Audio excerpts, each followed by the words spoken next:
Wins decisions, they got the stats playing minds like percussion.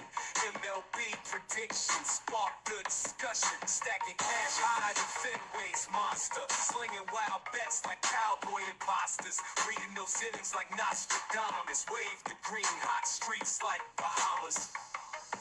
Spreadsheets everywhere, mathematician minds analyze the games, profits they grind, fastballs, curveballs, every pitcher's tail, in their heads, knuckleballs never fail. Erik reading numbers like tarot cards, David calling shots like all-star guards, money lines, parlays, come hit with precision, home run predictions, no intermission. High stakes, ballers, cash and checks in. Rise with the bets, swinging from the pen. Erik and David, masters of the scoreboard. MLB bets and claim they hoard. High stakes, ballers, cash and checks in. Rise with the bets, swinging from the pen. Erik and David, kings of the ledger. Baseball fortune, spread them like treasure. Hello and welcome to Diamond Bets for May 9th. How's everyone doing? My name is Eric, and that son of a bitch wearing the Braves hat is my boy David. David, how you doing today, my man? Doing great, man. More good news on the way, hopefully, with giving out some bets here. So, it's been a good news Friday all around for me, and just want to kind of share that same energy here. So hopefully we can keep it going. Big news. What the fuck's going on with Pittsburgh? Got a fan getting drunk and excited, leaping off the stand, falling, breaking his neck, breaking his back. Then you have a security guard kicking the shit, like taking off his belt and just whipping a drunk fan. And then they fired their manager. At PNC Bank Park, from what I've been told, is the most beautiful park in the world. And the fact that fight was going on and there was no security there, because there's nobody there because it's a fucking Pirates game. Right. It's like they have skins. Like Pittsburgh, I was interested in them. I thought like they could get it going. They have a couple young pitchers. They could kind of just BS their way, be a middle of the road hitting team. They'd be decent this year. That has not happened. And last week we were talking about they need to like already start limiting Skeens and not have them throw over 85 pitches a game. Right. So I guess my question to you is this. What do they do? Like literally, like what, like do they start? Do the players they have, do they look to start flipping them for more prospects? Or do they bring up their prospects that are going to be like, you know what I mean? Guys that are going to be there a little early just to get that experience. I do think that should be something that happens. They got to know what they have to work with a little bit, right? And give them a taste. I think it's too early in the season, in my opinion, to start doing all that before the All-Star break. The manager thing actually kind of surprised me a little bit. But yeah, man, I want to say that you'll see a lot more of that, obviously, post All-Star break for everybody. But in their case, it might make some sense in some ways to start getting some people out there, running them out. I mean, different pitchers, relievers, could definitely help their bullpen, more longer term that way. And in terms of position, I haven't tracked what prospects are next for them. So I don't really know what kind of skills gap we're trying to, fill on the field as a priority one for them right now. The big guy is Bubba Chandler. Okay. He's a pitching prospect. Their top one, 22 years old. My thing with him, and I put it out in my MLB article, as soon as he gets up there, I was going to take him to be Rookie of the Year. Okay.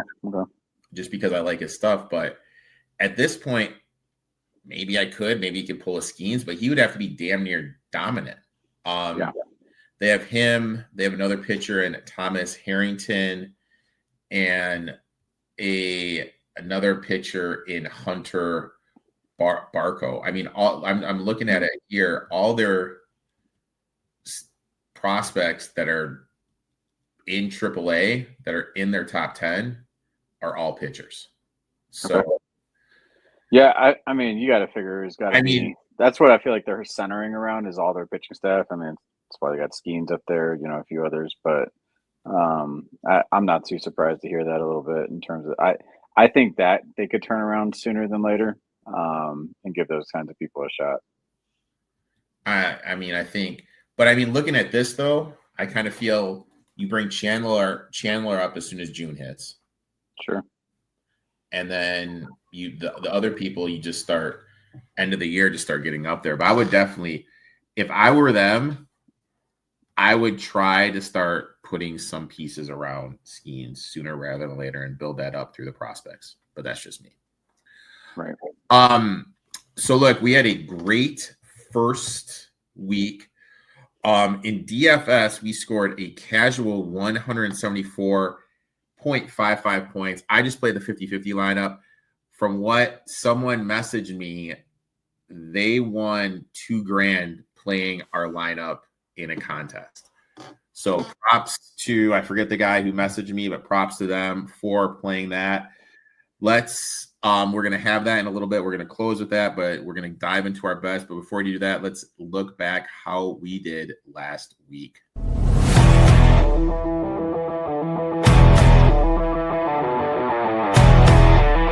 Good start to the show as we went 4-1-1 plus 3.17 units. David hit the Cubs -1, Mariners -1.5, pushed the Phillies -1. Old Uncle Rico hit the Mariners first 5, Brewers and Cubs over 8.5, lost the Tigers -0.5, first 5. David leads the year plus 2.48 units. Old Uncle Rico with a disappointing 0.69 U. So you are winning, but don't. I'm a second half team, man. We're early. You know what? Some of us start strong, finish weak. Others start slow and finish strong. So, it just that's me. I'm a strong finisher. So we each have 3 bets. Every time I see that slide, that's old Tiger Stadium. Yeah.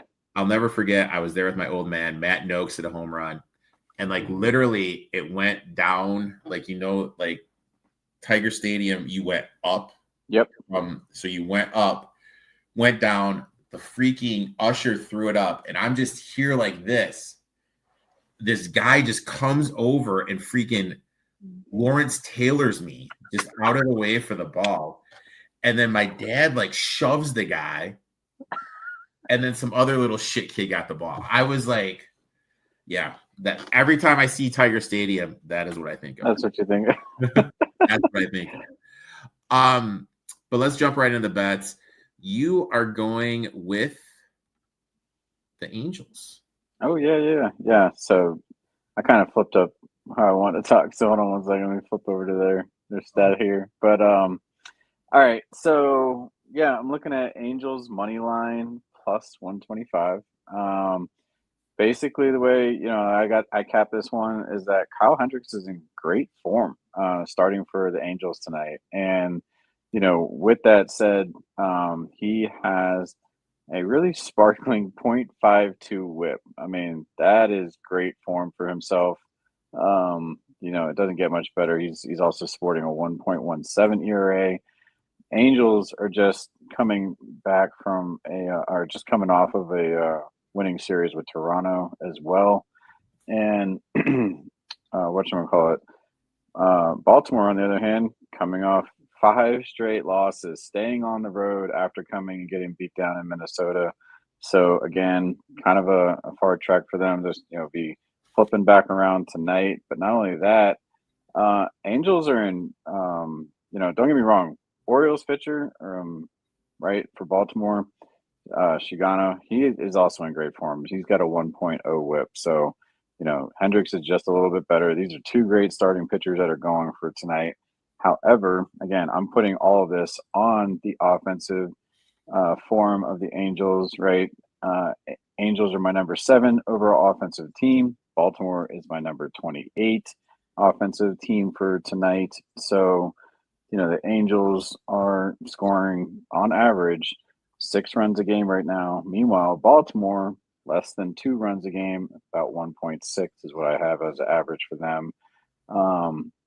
So it's coming down to their offense. You're getting dog money on a home team that's been at home, coming off a winning series against Toronto, against a Baltimore team that's kind of struggling right now with their bats, offense, the whole nine.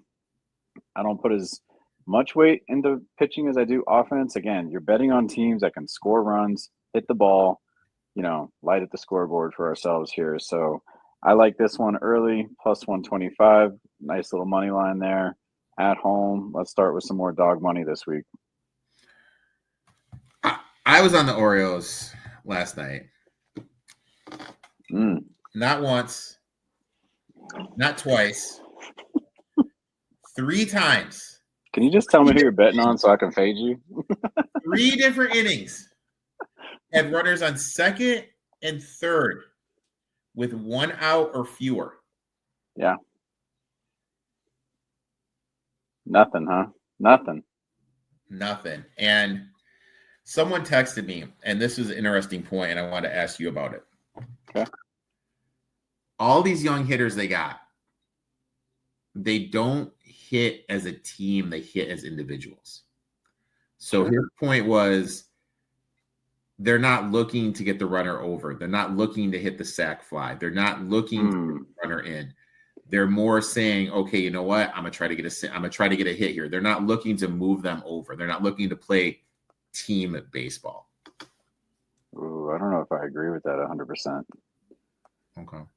So the reason I say that, and it might be, I would say in the early innings, first 5, you're probably going to see that. A lot of people are just trying to get their footing at the plate. But when you come around to those 3rd, 4th at bats in the lineup, going forward, and depending on where you're at in the game at that point, you're going to find a lot of situational hitting.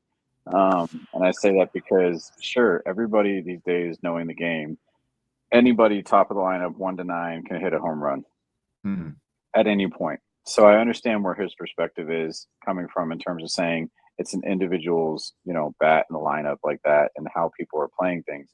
But I wholeheartedly disagree that when you come to later innings, you're going to start seeing when they're going to start using pinch runners and hitters, where you're going to use a situational hitting, especially when it comes to extra innings to move that runner over, get them across kind of thing, right? I saw it all night last night in the Braves game, went into 11 innings, and typical standard traditional baseball, hit it to the right side, move a runner over.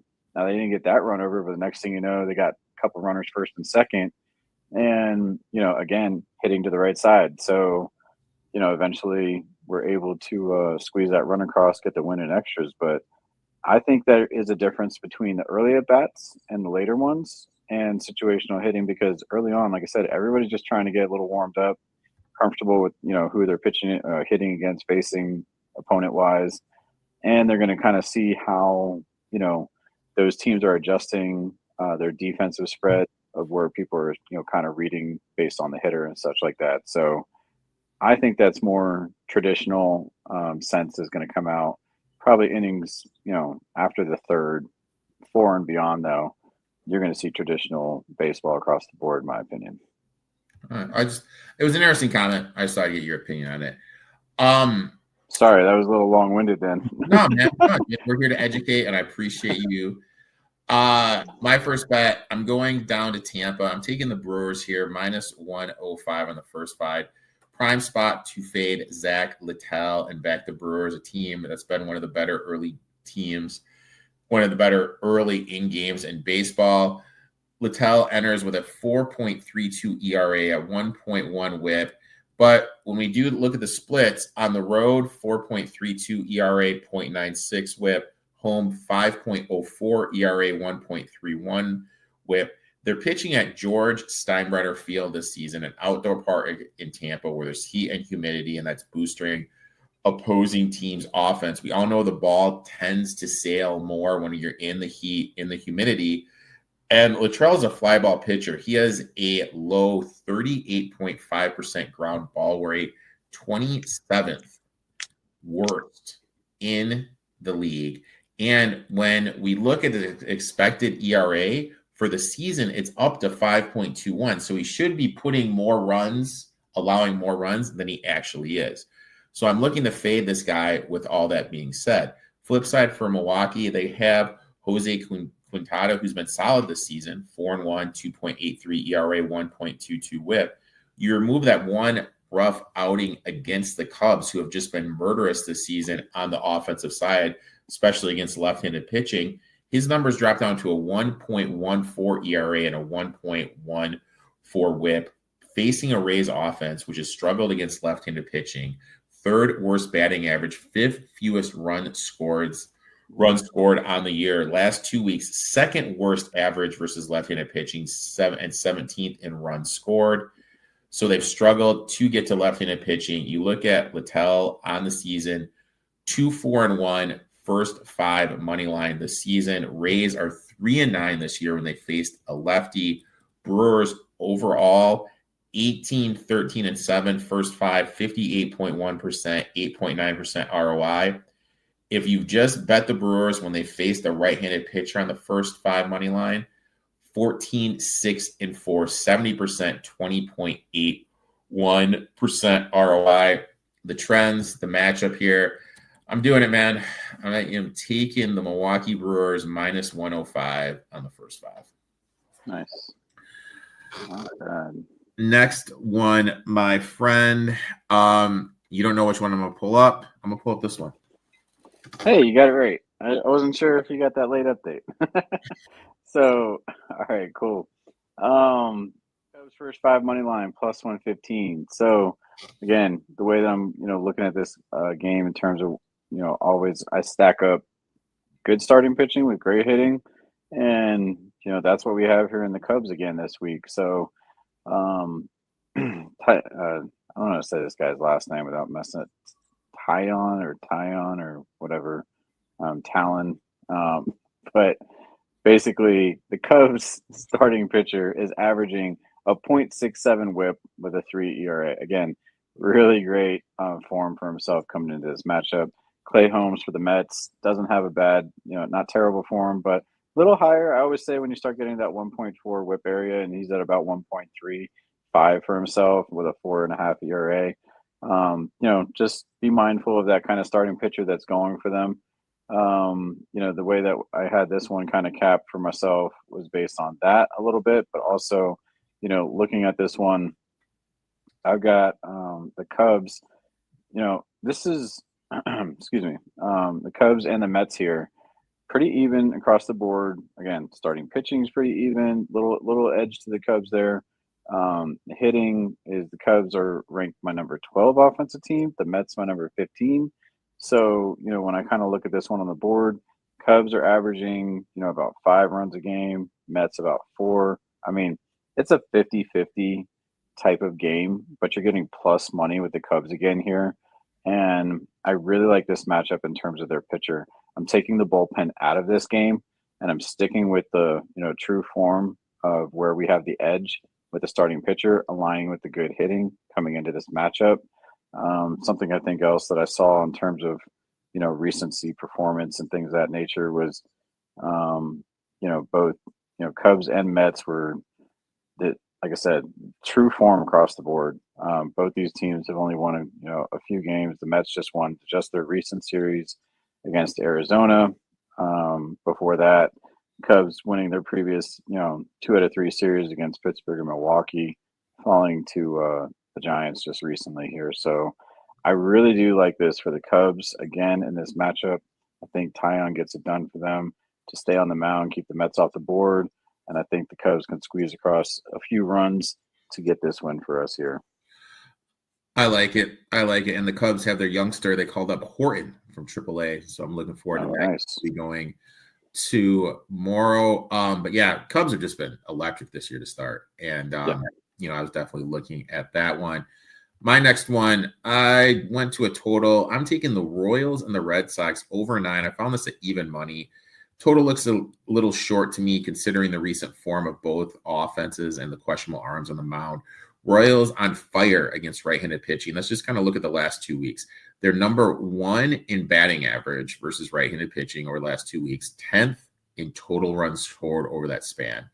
You and I had that discussion last year when we looked at their home and road splits. They're the 7th best offensive team this year at home.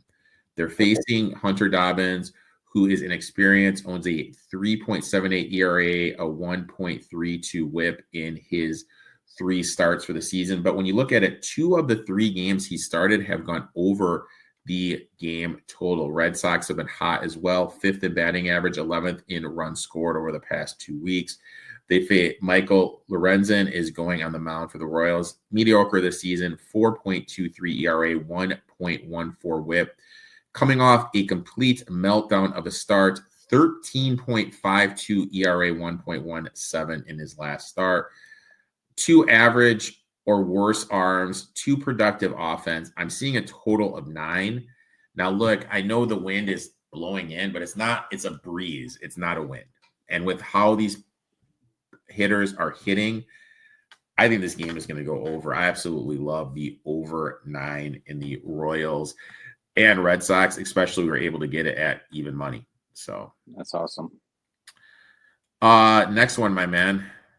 Yeah. So pretty rare when you're going to get to see this, from the Dodgers this year, but you're getting plus money on them on the money line for the full game, plus 105. Obviously, small dog money, but you're still getting plus money on them. So, I always like to see if I can lean in on those types of things with great teams.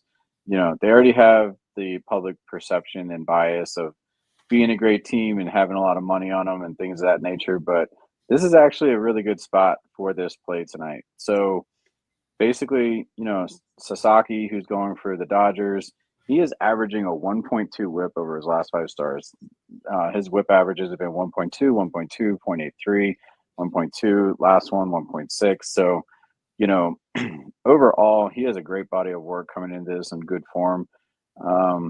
What's his name? Eduardo Rodriguez, though, for Arizona is actually averaging a whip of 1.7. 2.0 if we look over the last 2 weeks. So, he's still above that 1.4 marker that I talk about, where, good hitting teams are going to take advantage. And LA's offense is my number 8 overall in my top 10 ranked offense, averaging 5.5 runs for themselves. Arizona, my overall number 19 ranked offense going against them, averaging about just over 3 runs a game for themselves. So, there's a lot of things here. Also, just Arizona at large. There you have lost 2 of their last 3 series. Meanwhile, LA has won all of their last 3 series combined. They lost last night to them as this series got started on Thursday. But again, I think they're gonna, bounce right back tonight. They got a great starting pitcher going for them. Their offense is in great form, minus 1 night last night, but I expect them to totally come out on top of this one and kind of get going with, like I said, Eduardo Rodriguez giving up, basically 2 people on base in inning right now. That you can't do that against a team like the Dodgers. So watch out for them tonight. LA. Dude, big market teams for David today. LA, 2 LA teams, and the Chicago. And Chicago, yeah. My next one, and I know it's not sexy, but I'll take the Giants here, minus 110 on the first 5. To me, classic Chris Paddock fade. Comes into the season a 5.57 ERA, 1.48 whip. Trouble keeping lineups in check all season. 2, 4, 1-1 first 5 money line this season. Giants 15-7-5, 68% on the first 5 money line versus a right-handed pitcher with an 18.7% ROI. They've been good against right-handed pitching last 2 weeks. 13th in batting average, 8th in runs scored. They're going with Jordan Hicks, and the thing I like about Jordan Hicks is we look at what his ERA is, 6.03. And immediately people are going to say, oh my God, he sucks. But when we look at his expected ERA, it's 3.52. He's just been unlucky with what is going on. That means he's due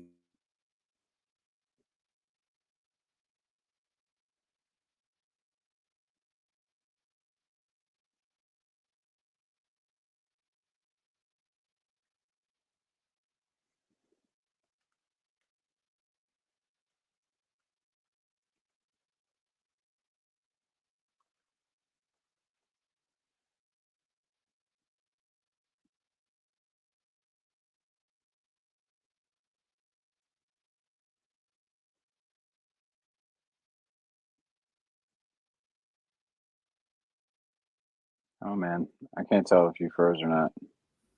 Hey, I'm here, man. Okay. I'm here, man. I don't know why the screen is like this, but I'm here. Can you hear me? I do. Yeah. So we're back. We're You're good. good. Sorry. I don't know what the last thing I said was. I don't know. The internet's been wanky here out in Chicago. I apologize for that, but it's the joys of doing a live show. The thing I was talking about, Jordan Hicks, 3.52 expected ERA when his real RA is 6.03. That's one of the biggest in the game. He's just been unlucky. He's due for some regression against the Twins team. And I was on Baltimore last night, who had no business winning that game. Baltimore, 10 hits, multiple runners in scoring position, 1 of 14. Bad bounce, got a couple runs late in the inning, and that was the game. So look, I'm going to take the Giants here. I'm not a fan of this Twins team, so give me the Giants here minus 110 for 5, my friend. Very nice. Very nice. I looked at them as well. So my computer is blinking. So I out and do. You're gonna have to come in and take the reins. You handle that. Can you hear me? Yeah, sorry, you were getting choppy there. All right. How about now? Can you hear me? Yep. All right. So my internet's being weird. If it cuts out, you're gonna have to kind of BS your way through it till I come back. You got it, my man? Yeah. All right. So here we go. Let's bring up the DFS lineup. We will hammer this out real quick. Talk to me, man. Where's your head at, my friend? I mean, definitely focused around some, cubby outfielders like usual. If I'm starting with the offense, but if we're looking at starting pitching, I'm kind of interested in throwing somebody like, Tyon that we talked about, or one of those other good, like, where's Kyle Hendricks on this list? Is he on? I couldn't recall if he was actually included in this. Like, do they have LA? The Angels are in this. Yeah, I mean, that's a really good price. That's kind of like what we did last week, right? We threw in like pretty cheap one to start. Maybe find like another good, diamond in the rough kind of thing. I'd go that way.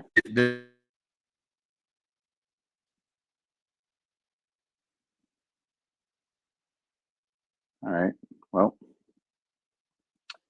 until his internet comes back.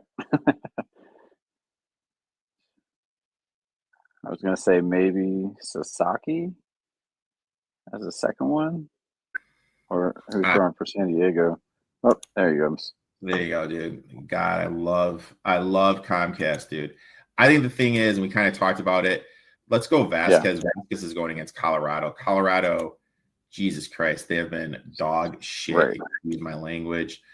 Then it comes down to the big thing is Aaron Judge. Do you want Aaron Judge in the lineup or not? The highest total game, it's supposed to be hot and humid out in Sacramento. Do you want to get a player from the Yankees and a player from the Athletics?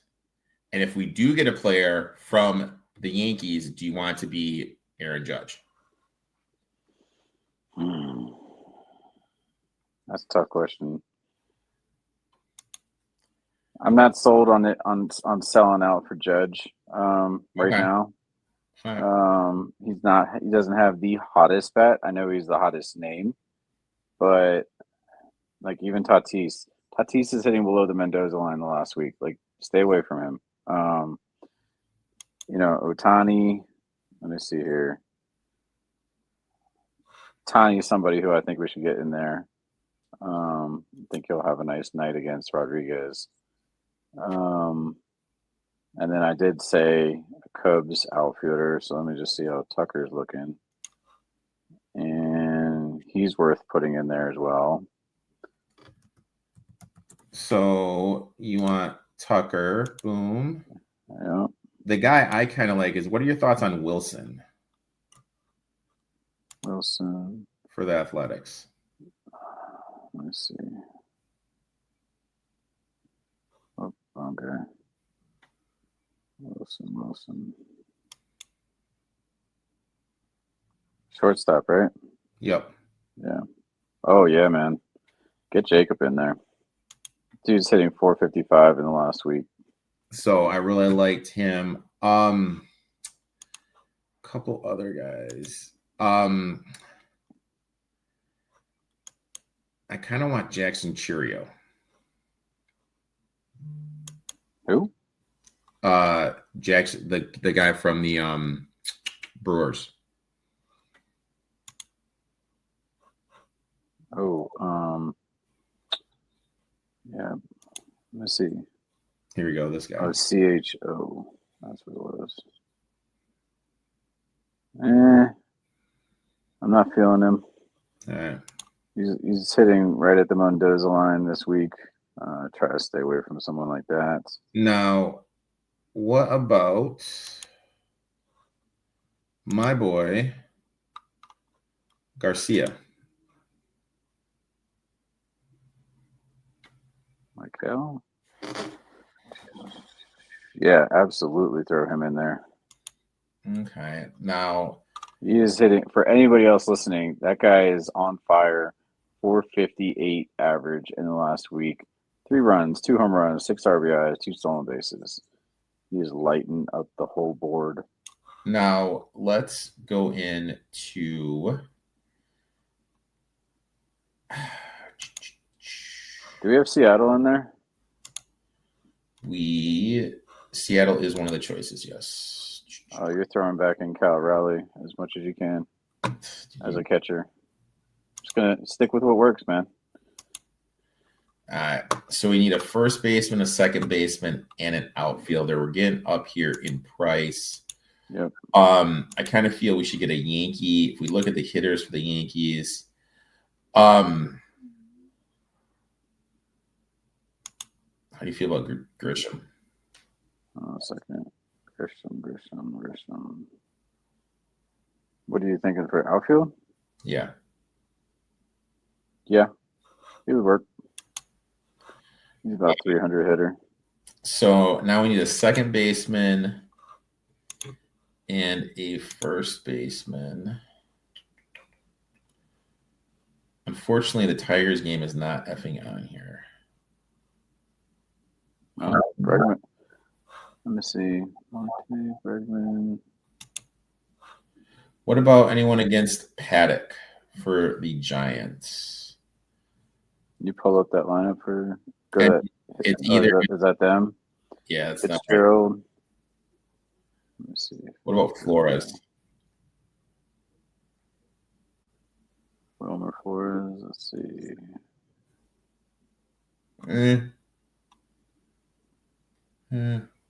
He's got a hot bat. He's 350. I mean, he's not putting up huge stat numbers, but he's worth a consideration. What about anyone from Boston? I was thinking Bregman again. The only thing is he's 54. I know. So if we put him in there, that means we got 27 for a first baseman. Does that even qualify? And I mean, that means we're looking at. Hold on. Keep it there for a second. Let me look at some of these names. Turner. What is Justin Turner doing these days? Nope, not going with him. Wade. That's San Francisco, right? He's considerable. Tellez.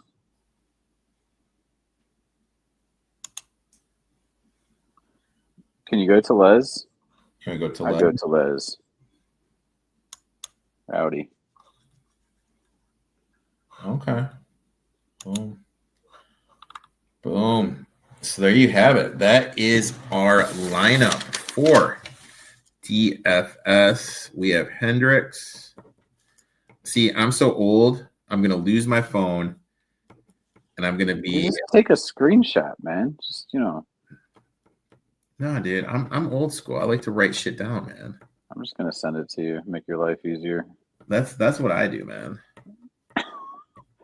I've sent it to you in the time that you been writing. I know, but I have such good handwriting. I bet. So there we have it. That is our lineup. Hendricks, Vasquez as the pitcher, Riley as the catcher, RT as the first baseman, Bergman second baseman, Garcia third baseman, Wilson shortstop, Ohtani, Tucker, and Grisham in the outfield. I'm learned my lesson. I will definitely enter this one in a contest.